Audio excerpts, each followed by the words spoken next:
Welcome again to another edition of Nigerian Theatre Witnesses to History. As you know, it's the program where we bring in people who have been in the theatre, who have made impact, who are contributing or have contributed to the Nigerian theatre. The entire purpose is to ensure that we document their contribution to the field of theatre in their various dimensions so that others can have access to their experiences in terms of documentation, theses, and essays in future. And today is an exciting day because this person that I'm bringing has such vast, diverse experience in the field of theater, in the field of communication, in Nigeria, in Africa, and all over the world. He was the editor of Guardian on Sunday for some years. Long before then, along with other people, they founded the Committee for Relevant Art, and he's been the driver for such a long time. He's been a consultant and contributor to a lot of Pan-African festivals and programs. Is a cultural curator, is a valued, very valued contributor to the art field in Nigeria. Indeed, is also one of the pillars of the Freedom Park in Lagos. You hear his name, you know that he's done a lot. And I'm so glad to have him, to be able to can his experience for other people who are coming behind to be able to have access. And I'm talking of no other person but the same JAHMAN, OLADEJO, Anikulapo. He's done so much. And I'm going to allow him to tell us how he found himself in theater. Welcome to the program. Thank you, sir. People are excited. How did you find yourself in the field of theater? Well, in the first place, I'm honored to be interviewed by you, because when we went to the University of Ibadan to study theater, your name was out there. I mean, your name, Kunle Adeyemo, the Benton Oloju, Gideon, but those were the names we were told to reference. And I remember Professor Adelugba would always say, go and read his thesis. You know the way we say his thesis, go and read his thesis. And so we read a lot about the work that your generation did. Yeah, and Thank you. I'm saying generation now, Yeah. to say your set, Yes. that you left for us, and it inspired us. I mean, what you did inspired us to do this. And I think, to start, that's part of the thing that must have inspired us to go into the theater. I think originally I was not necessarily invested in the arts. Right. When I was in secondary school. Well, I come from a background of performance, let me put it that way. If my maternal grandfather was a priest, and the way I saw what he was doing, I had to grow up with him at some point. I was very little then. And the divination process was a performance for me. Yeah. His wife, who was my maternal grandmother, was the priestess of Adato for some years. And what she did was more performance to me. In fact, they gave me the name Onileke, because what she said was that most evening when barren women, women who need children and co, when they come to consult her in the shrine there, it wasn't called shrine then, but it was like our own palace. When they come to consult her, that I will go and don beads, put it on my neck, wear costume, and I'll be joining the women. You are preparing yourself for I'll be dancing with performance. them, and so they try calling me Onileke. when you like it, because I mean, I can't remember those things, but I think I remember one or two things that I took part in the Koli dance when they gathered. I'm talking of Abeokuta now. Yes. When they brought children together to do the Koli dance, the Orisha dance, Yes. and I joined them in white beads and all of that. So probably it started from there, but then there was a break.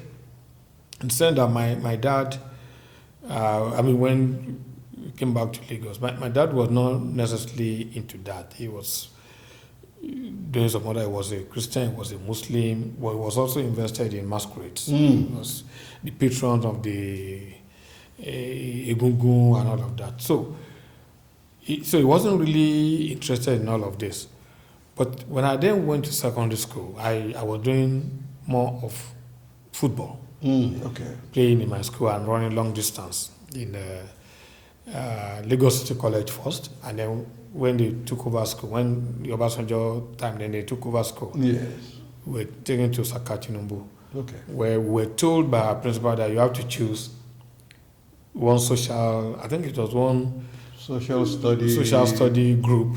Either you join the Literary and Debating Society or the book club, Boy Scout, Boys Brigade, football, but then you must join either Literary and Debating Society or Speakers Club. Then there was the Drama Club. Right.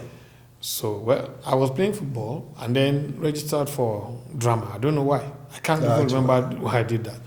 But I remember that I will go, my life was more about the football. But because you also have to show up at the drama club, you can play football in the morning, but then in the afternoon, the school was very good then. Yeah. You have to be engaged in all this activity. So I had to then do drama. So I'll just go to where they'll be rehearsing. I'll just looking and disturb them and go. By this time, a man called Ben Tomolojo had come from Makodi, where he was serving, Right. to finish his youth service in my school. So he was teaching us literature, English, and drama. Yes. And that. So he formed the drama club. And I didn't know that he was doing a rehearsal that day that I was in the club. In fact, he was bohemian. He used to wear this long gown, red beret. His belt That was the way he was in the was made of tie and a rear platform. Yeah. So I just came to the window and was just disturbing the guy just to register my presence. Then he came out of the window. I didn't know. So he pulled me and said, "Since you came to disturb, go and play the role." Hey, what's my still role? Leave me. I was kicking. I was screaming. But he took me inside and I just demonstrated Baba Fagbaye. That was the first role that he said I should do. And he said, so you have this kind of talent and you were playing, say, now you are going to play the role. Wahala. That's it. Say, wahala. What is this? And he made it compulsory. And if you knew Ben then, he was very fiery, fearsome. Yeah. He said, you must come to rehearsal every day. I mean, I had to do football. I had to come and do this, join Boy Scout. But I started enjoying it. But I can't tell you why I was enjoying it then because I discovered that the finest girls were in the drama club. I just, look, even if I'm going to die here, we die here Together. That's why I joined them. And then we formed this group, the drama club. We went for intercollegiate drama competition in Lagos. Right. Schools, we've lost a lot. Yes. Because schools were really very good in those days. We were going for competition. I know. We prepared to go for competition. I know. So we went for this competition where they brought, Agege area was where most of the Yoruba theatre people were. All of them came. Koko Sari, they all had their groups. Yes. Ajile Theatre. Yes. They participated in the thing. And our school, secondary school, we were tiny boys with tiny legs. We came third. Wow. And, the encomium, in fact, it's like we triggered something and everybody got to know about us in Agege because Ben really coached us. So from there, I think he too felt inspired and formed the Kakaki Arts Company. And what he did was to take the best actors in our school. He went to, I'm going to mention some names, so don't look, I'm dropping names. He went to the Progress College. Right. He went to all the schools around the place. Same area. And brought them to form the nucleus of Kakaki Arts Company. That's where Antalanio and myself met. Because we all now met in the best in the different schools when I'm brought into Kakaki Arts Company. And that's where the journey took off. So I had no other choice than to drop every other thing I was doing. And in fact, my first going to UI was as a footballer when I went to Anwar Islam College. We were preparing for Principal Cup. Yes. And I was taken to go in there. That was 1982, 81 going to 82. But then, that was when we were planning this transition. Yes. And there was a lot of disruption. And so from, I gained my first admission then, but I didn't honor it. I was hanging around UI, but I wasn't doing, I was always in the theater department, just watching what they were doing. That was when I first saw people like you, when you came back and do some... You didn't go play football? I was playing. I was living in football, but I was more or less interested in what's happening. And I've told you one of the motivations yes. too. I used to be very rough in those days. So I was hanging around there. But then by the time I reapplied, they gave me sociology. And I didn't want to do sociology. They gave me English. I didn't want to do English. I wanted that theater. So I just walked to Dapalilu Basof. He was art director then. He said, "Sir, what I want to do is theater." And Bentomology told me that once I see you, because Ben and Gideon Ogunbade were working together, they were all part of. They were roommates. They were classmates. So they said when I see you, actually they were soulmates. Yes, I said you were going to sort me out, and he said, "Okay, yeah, you can do your sociology, but make sure you're doing elective courses." So it was so tough. I was doing sociology, science. I was social science, and then coming to do theater, but I had to just do everything. That's how the theater thing. By the time I was going into year 2, I just switched. Meanwhile, I had to take all the courses of all the diplomas. Yes. Antalani, Norbert Young, they all, Tunjishu Timini, I think it was 1 year ahead of them. Many of them were doing diploma. Teju Karim, all of them were doing diploma. I would attend their class, attend the degree class, and still go for my sociology, and still play football. So it was tough. Full diary. I ended up not having a life. So that was how I became. I studied theater. Good. Yes. I can't be asking you. Did you enjoy it? Of course. Oh no, you enjoyed it thoroughly. Apart from the percocide. Apart from all of those. Then during the dance, I was more active in the dance actually than even in the acting. Yeah, I was doing a lot more dance than I was doing acting. Right. Though the day I must do dance, I must do acting. I wanted to study directing. You must. Playwright, playwriting and so I was doing more of all of those. What was most memorable for you in the Department of Theatre Arts? Is seeing those productions. For instance, I was privileged because I came to school the year Naira Republic. Yes. By Aborishade. When I saw that set, massive. And then they were preparing Flash in the Sun, the one that went to the Commonwealth. Yes. When you see those productions, see the scale. If it's only now that I look at the Arts Theatre in Ibadan, I thought it was small. Yes. It looked massive to me in those days that you have this huge set, story building on set. They build a car on set, build a train, ship on the same that small stage. Yes. All these things became part of me. That I was saying, no, I just got to be here. But then there was a critical intervention. Yeah. Kakaki was like a training school. It was like a school. Yeah. Because you have to learn how to write. In fact, every Saturday when we meet, the first thing we do, when we met then, the first thing we did was to take a script. Ben must have brought a literature piece that we have to dissect. You have to, you go deep into them. What we call dramaturgy. Yeah. What people do now, we break down the script to symmetry. That's where my writing thing came from. We will argue. We argue with our teacher, you are wrong.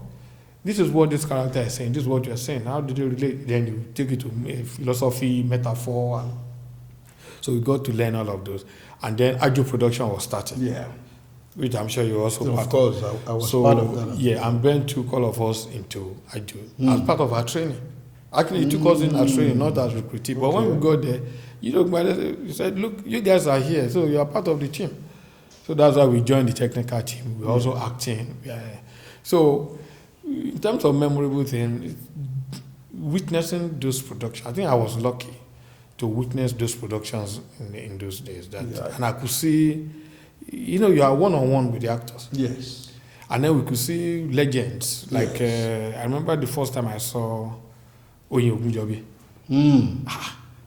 He was on a wheelchair. Yes. He was crippled. Yes. And so this is the man doing Koto. Was it Koto Ashipa? Koto Ashipa. Ashipa. I mean, he looked larger than life. Yes. Then met Baba Salah. Virtually everybody that was anybody we were running into. Why would I not be in the theater? Where else would I have gone that I've met all the... And then there were the legends like Dapadi Lugba, Bayo Dune, Joel Adedeji.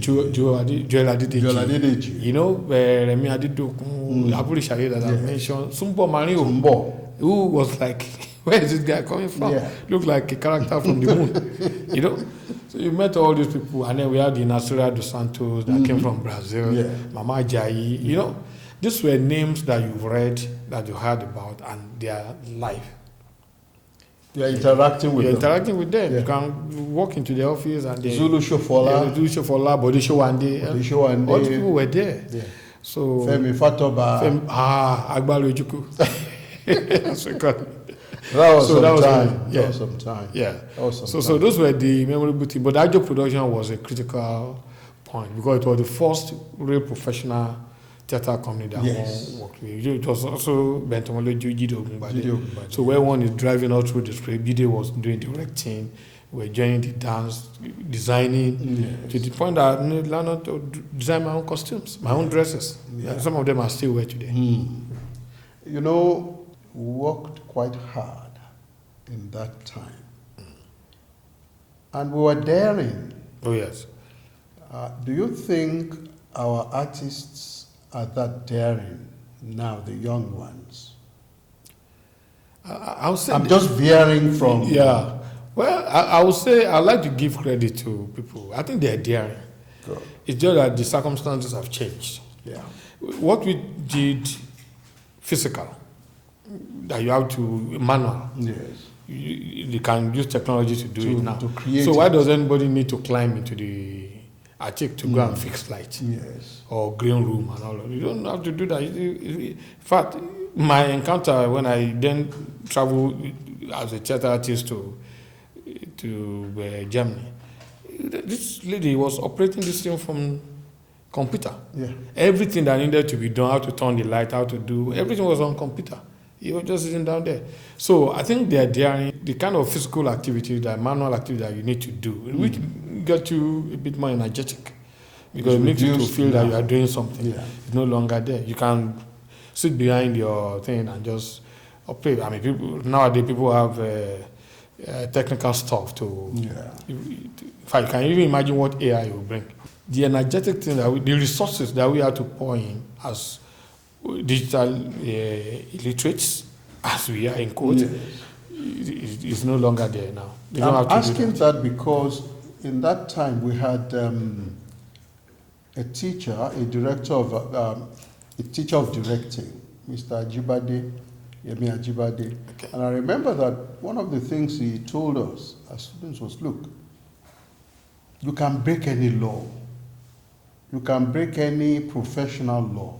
But first you must learn those laws. When you break it successfully, that means you've thought about it properly before coming to a decision that you want to break it. When you break it well, people will accept it. That replaces the law you've broken. And that was why I was asking, are they daring enough? Are they daring to test those regulations? But to corroborate what you have just said, Femi Odugbemi wrote a column in my current newspaper where he was saying, we're not saying people should not experiment or break law and all of that, but it is only the law that you know. Yes, that you know that you can break. Yeah. So if you say your daringness is to do, like the controversy we're beginning to have about the way people interpret cultural resources. Yes. Yeah, your argument. You first of all must understand the Eyo. Yeah. Before you can tamper with it. Yeah. So you don't just take it at the surface level. Because when you take it at subject level, you are likely to run into afoul problem, of- which is what we have been saying. Yes. And people take certain liberties. some certain cultural resources Yes. now and then try to reinterpret them, but without really foregrounding it. That's what we call foregrounding. Yeah. As you have backgrounding, you have foregrounding. Yes. You first of all have to understand it properly, study it, Yeah. understand the rules, and then you can break it. So, You Mr. cannot, Ajibade, you cannot but know it very well, Very well before before you you can make an break it. attempt to yes, tinker with it. yes. So maybe in that sense, the daringness that may be where there's a lacuna. That people are too impatient to understand. They want to change things they don't understand. Actually, the fully experience yet. actually people don't like process. They like result. They just want to jump. And you have to do processing. If you don't process I know how long it took us to set up, for instance, Yes. for this interview. Even that's process. Yeah. So you have to be patient to go through that process before you can then listen with the action. Yes. Otherwise, when the process is wrong, it's like a house without a foundation. It's going to be Everything ugly. just- Yes, Gonna be that's ugly. so that way I can relate to the Thank question. you very much, Jarman. And I would want to ask you, you went out with Ajo Productions. Which of the shows was most Oh, the one that memorable traveled, for you? okay, Yeah, that I performed. that you performed in? I think every one of the plays is memorable to me. I want to say again that this is the Nigerian Theatre Witnesses to History, and our guests for this season is none other than JAHMAN OLADEJO Anikulapo. And you've seen how he entered into the theatre and his experiences at the early stage. Soon we'll be going into his other experiences along the way. But today we'll end this episode here and go on to the next one next week.